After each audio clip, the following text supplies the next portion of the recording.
Hi folks, welcome to another episode of Handicapped Not Helpless. I'm Dan, this is my service dog, Miss Daisy. Today's sort of a special day. It's my birthday and it's also the day of my death. What? Yeah, let me tell you why. Today, February 26th, 2001. Well, 13 years ago today, February 26th, 2008, I had a massive stroke due to a blood clot on the right side of my brain that paralyzed the left side of my body. And then that's the reason I have Miss Daisy. She's a service dog.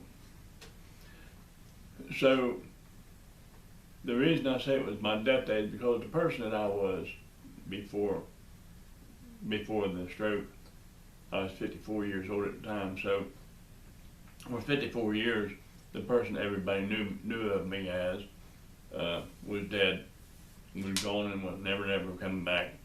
And so I kind of buried that person in the back of my mind. And so now, if I think about my life before the stroke, it's kind of like thinking about yourself during high school or during teenage years. It's kind of a disconnect, because sometimes in order to deal with something like that, you have to have a disconnect. You know, you can't just sit around and mope all the time. And so I was depressed and went through all the poor me and pity party stuff and everything like that for about a year and a half.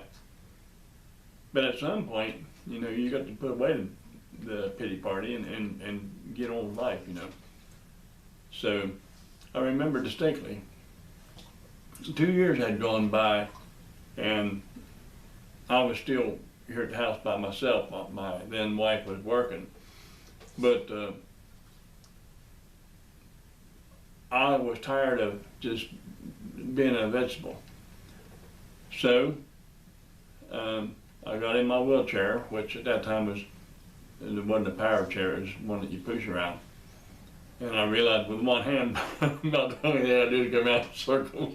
But I finally figured it out that if I could push myself with my other foot, my right leg, because my right leg and right arm's okay, and then steer myself with my right hand, that I could go pretty much where I wanted to go.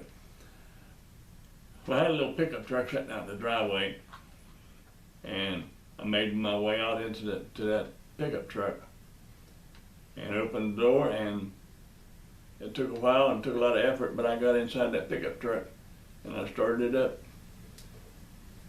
and I went. And by the time I got to the top of the hill, about a quarter of a mile away, I had to pull over. I felt so free that I just was overwhelmed, I just sat there and bawled like a little baby. I just felt so good about myself. I felt so good about everything, from being down in the dumps depressed for 2 years, and now I've got hope again.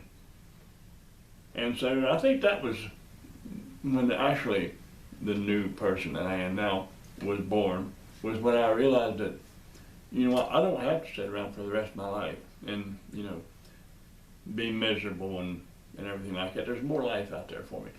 I just have to accept the things that I can't change and to deal with the ones that I can, So anyway, I drove the truck around until I was almost out of gas. I didn't want to come back, but I couldn't pump gas because I couldn't get out of the truck. That was it. So I left my wheelchair sitting in the driveway. So I drove around until I was almost out of gas.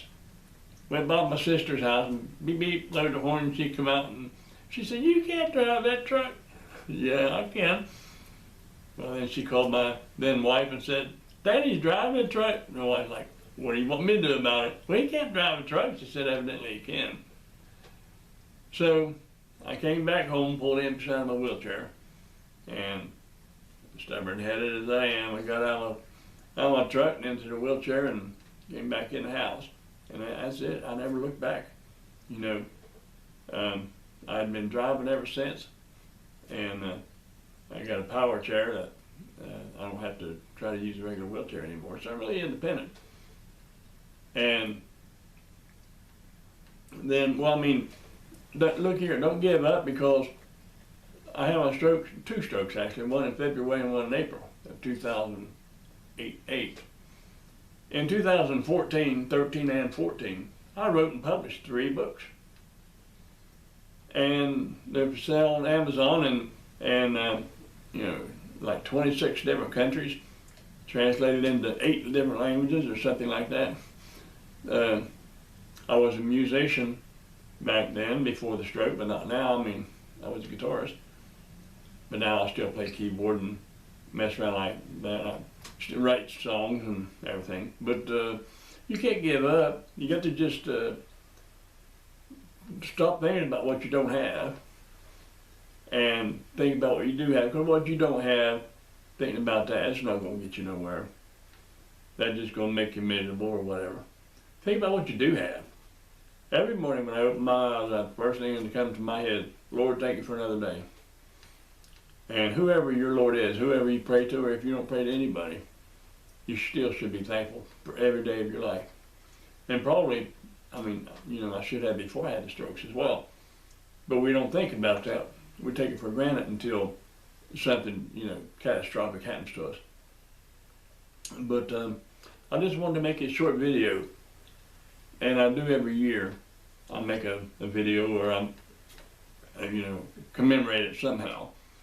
And I call it my birthday because that was when the new me was born. And I call it my death day because that's when the old me, we'll say, actually died, because there's no remnants of him here anymore.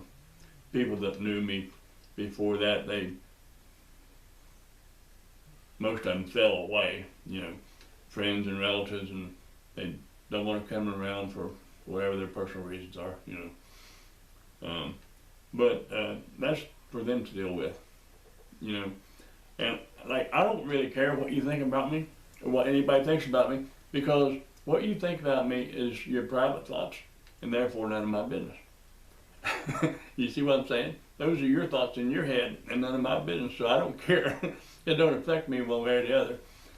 Everybody wants to be liked, but it's not a prerequisite. So if somebody don't like you, don't sweat it.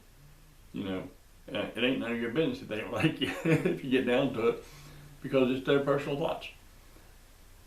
So don't take it serious. Don't take yourself too serious. If you're going through the depression like I did for a year and a half or so, go through it, because the only way to get through it is to go through it. You can't put it off, I mean, you can deny it for so long, but that's not going to get you anywhere. At some point, you got to wake up and say, I got to go on with my life, As they say, get busy living or get busy dying, but you don't want to get busy dying, I mean, that's I thought about that, believe me, I thought about suicide and stuff, but it's a long-time solution for a short-term problem. I'm talking out the strokes out of my mouth. And also, I think it's a very selfish thing you can do. It's about the most selfish thing a person can do is commit suicide. I mean, some people's not in their right mind, but you would say, well, if you commit suicide, you're not in your right mind. That's not true. A lot of suicides are well thought out. People write down their last wishes and make sure their family's taken care of and blah, blah, blah, all kinds of different things. So a lot of people, I think most people are in the right mind. But it's a selfish thing to do. For the most part, it's self-pity. And, woe is me, and I'll show you, I'm going to kill myself, I'll show you. It's just selfish. And don't do it, Live to fight another day. He who fights and runs away lives to fight another day. I know people, in my life that, well, even, public figures, politicians say, well, they don't quit just because they lost an election. They don't quit because of, things that are in their way. You turn a stumbling block into a stepping stone. You have to look at the bright side of things. That rock right there in your way, but it could also be a stepping stone if you use it the right way. So I know you've heard all the, darkest before dawn and all that stuff. But if you can wait until tomorrow, listen, if you want to commit suicide, you can do that anytime. You don't have to do it right now. Stop what you're doing. Wait, do it tomorrow. You can do it tomorrow, you can do it the next day. You can't do it yesterday. And if you do it today, that's it. You have no other options. So, if you're thinking about that, and the reason I brought this up is because I know a lot of people in the world, say, of stroke, will be watching this video because I belong to some groups that deal with people who had strokes. So, if you're contemplating suicide, stop it. Don't be selfish. Think about the people who do love you. Oh, nobody loves me. Yes, they do. And I'm not making fun. I went through the whole same thing too. But I want to end this on a good note. All that said, I've got a good life. After my stroke in 2008, at that time I was married to the same woman for 30 years. And I had a stroke now 8 years later in 2016, we got divorced. So my world crashed again. It crashed when I had a stroke in 2008, I had to pick myself up. And then it crashed again in 2016, 8 years later. I had to pick myself up again. Hey, listen, the only way I'm going out is when the Lord calls me. I'm not going out with suicide. I'm not going out with any other thing like that. When the Lord calls me, that's when I'll go. But until then, I'm going to stay strong, keep a good attitude. That's a big thing. You have to keep a good attitude. Because if you get the poor me, man, oh man, that'll eat you alive. It'll eat you alive. Don't let it happen to you. Stay strong. You're stronger than what you think you are. Believe me. If you feel like you need help, get help. I belong to a couple pages on Facebook, stroke survivors and things like that. And I go on there, and some people I talk to that maybe I can help them, and there's some people that can help me on days that I'm not feeling all that great.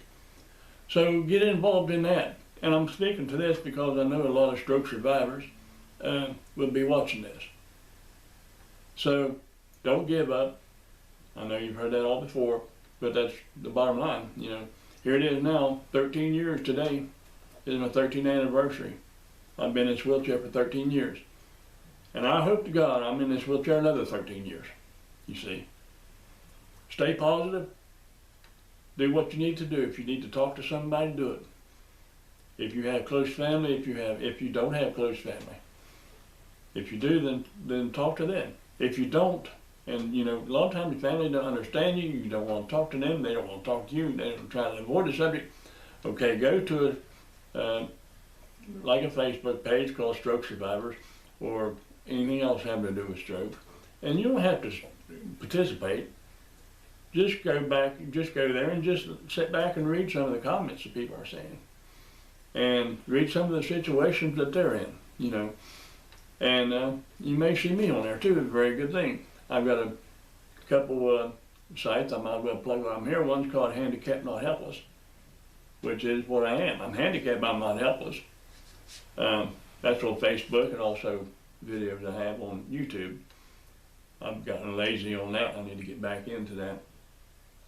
But if you have any suggestions for people that have gone through stroke, then by all means, let it be known on a Stroke Survivor page or something like that, because you don't know who you can help until you get out there, because it's hard to tell who's going to be reading whatever you're putting out for your videos or whatever.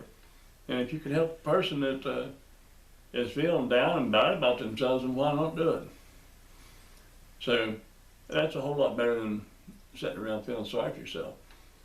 I know it maybe sounds a little bit harsh to a lot of you guys, a lot of you people who maybe have recently had a stroke and you're already down on yourself, and you don't need some dumb guy like me telling you to quit feeling sorry for yourself. But sooner or later, that's what's going to happen. It's going to come to your brain like, I got to quit feeling sorry for myself and move on. Okay, so listen, I appreciate you watching the video.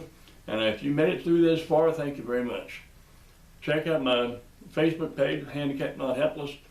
And if you are handicapped or someone taking care of a handicapped person, go ahead and try to join the page. You know, I forget what you call it, but anyway, join the page, and I accept anyone who is handicapped or, you know, someone who's taking care of a handicapped person, especially stroke survivors and so forth like that. Also on my YouTube channel, Handicapped Not Helpless, you can go on there and subscribe, watch videos on there. I think I got like 20 videos or something.